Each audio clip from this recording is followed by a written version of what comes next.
So, sometimes people get blamed for stuff, and sometimes they're at fault. But Jimmy Butler is one of those guys that throughout his NBA career, a lot of finger pointing. Jimmy's a problem. But I had said about a month ago, the Warriors need to create some inertia. They're boring. Steph looks bored. They just look bored. And Jimmy Butler gets people worked up. He's like, he works hard at practice. He'll get after a coach. Well, the Warriors are now 5-1 since Jimmy Butler arrived.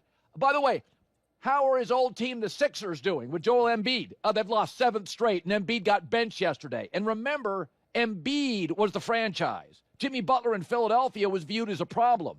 He was also viewed as a problem in Chicago, where he led them to the second round of the playoffs, and they've been unwatchable since. He goes to Minnesota, great numbers, playoffs. They blamed him there. He goes to Miami. They didn't blame him. Last 4 years, finals twice. Miami, a very strong organization, figured out, hey, Jimmy's not for everybody, but what Jimmy creates is intensity. And in the NBA, all these guys are talented. I mean, you don't make the NBA. Just think of how great you have to be in the NBA. But I would argue there's not that many winning players. LeBron's not just talented, he's a winning player. Steph Curry's a winning player. Draymond Green is a classic, not as talented as a lot of guys, but a winning player. Well, that's Jimmy Butler. Bulls, playoffs. T-Wolves, playoffs. Miami Heat, finals. And here he goes to the Warriors. So the Warriors were kind of a lifeless offense. When Steph was off the floor, Pods was like sometimes a 1 or a 2. You can never count on Wiggins. Well, now they have a number 2. And what he's doing, he's getting to the free throw line. So the Warriors just didn't get to the free throw line. And that is part of being a winning player. And that's what Jimmy Butler is. Right, I just looked this morning. Free throws made, they were near the bottom of the NBA. Since he arrived, they're first. Free throw percentage, bottom of the NBA. Since he's arrived, they're second. That is what a winning player does. And this organization needed fight, needed feisty, needed to get to the line, needed contact. And Jimmy is not, by the way, Miami Heat 1-5 since he left, Warriors 5-1 since he arrived. And again, I get that Butler's not for everybody. But this is what I said a month ago. This is a boring team. They don't have any offensive energy. If Steph's not on the floor, they're unwatchable. Jimmy Butler will just create things. He'll get on his coaches, his teammates. Practice will be harder. And he's a really nice offensive player. And the thing with Butler, he's not a naturally gifted offensive player. He is a grinder. So he gets banged up. He plays hard. But when you watch the Warriors today, now Pods is their third or their fourth guy. Steph's their 1. Butler's their 2.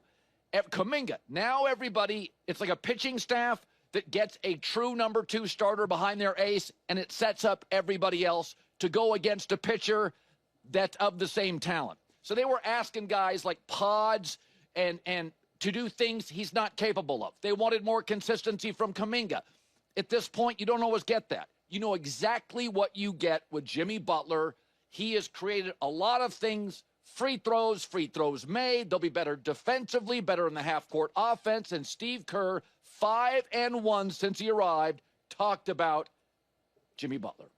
For the record, Joel Embiid has become mostly a big truck that half the time you can't even get out of the garage. He's getting benched. He won't play back-to-backs. And this is an organization where people are going to lose their jobs because Embiid is not delivered. He may have the worst contract now in professional sports. He's getting hurt more often. I've never seen him as a leader, but it was Embiid. Sometimes talent. Remember Durant and Westbrook. Nobody can deny Westbrook's energy, production, and talent. And Sam Presti's a brilliant GM, but Katie's like, I'm the better player by far. Can I get a little love?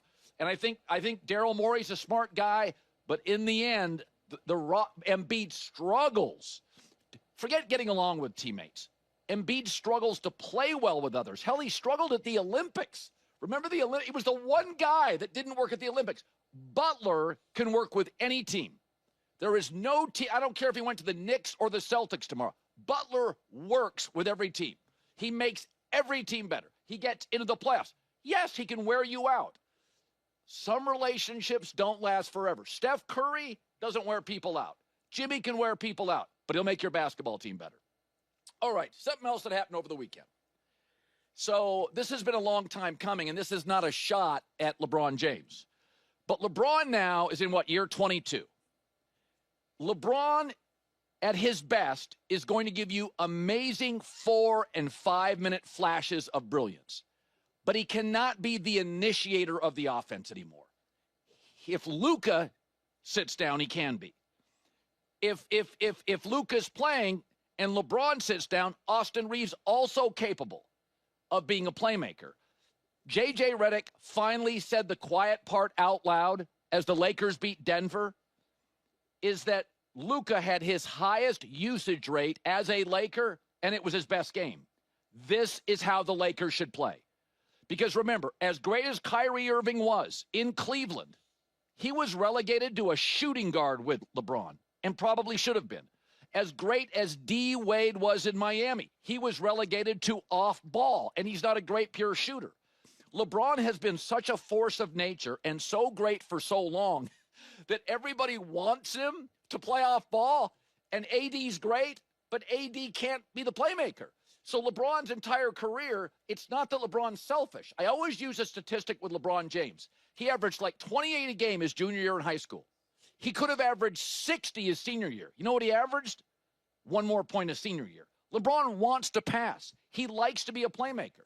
I've always felt he's more Magic Johnson than Michael Jordan. He wants others to score, but he likes to control the offense. Finally, he has a teammate. This is due to 2 things. Luka's a really good playmaker, and LeBron's now 40. So the combination of the two, a transformational young talent in Luka, and the fact that LeBron is older and is great in spurts. But in the Denver game, when LeBron didn't have to be the initiator of offense, his usage rate was only 29%. That's well below his average. Did you also notice since Luka arrived what's happened to LeBron's efficiency? It's gone through the roof. So he's fresh for those flurries late in the round, late in the quarter, late in the sequence, late in the half, late in the game. So this is finally, and now, it's working now.